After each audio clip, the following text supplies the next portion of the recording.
Hello beautiful people, it's Seth's mum. I'm going to do a quick little video for Seth. He's been busy and hasn't had time to film a video the last few weeks.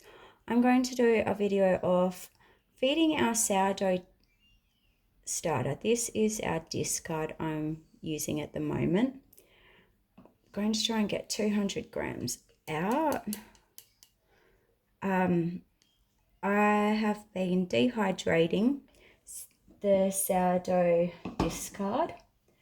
So when we get home, we have extra sourdough starter that's dehydrated. It's got a really good shelf life for a little bit more than 200 and nearly 20 grams. That's okay because this is just a discard.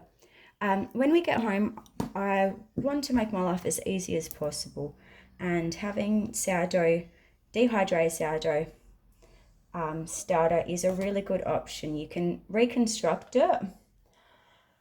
I normally reconstruct it 2 to 3 days beforehand if I've had time. You can be a little bit lenient. It depends on a few things with your sourdough starter if you're reconstructing it, but I normally do 2 to 3 days beforehand. Just add in 100 grams, give or take, of water to about 50 grams of this dried sourdough starter. And I found that's usually pretty good. It will depend on your climate. I normally will put in 100 grams and then let it soak it up, and then come back about half an hour later and give it a mix.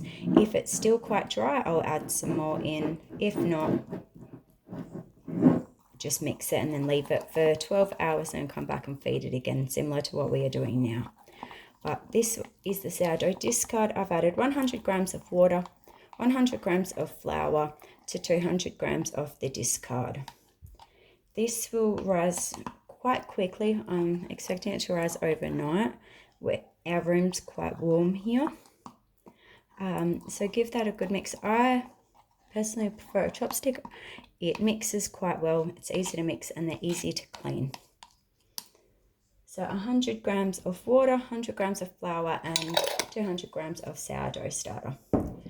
This here is the dehydrated sourdough starter that I've done. I just simply laid a bit of baking paper on our dehydrator trays, placed it quite thick in and spread it out, and make sure you turn your temp off your dehydrator because it will cook your starter and you don't want that.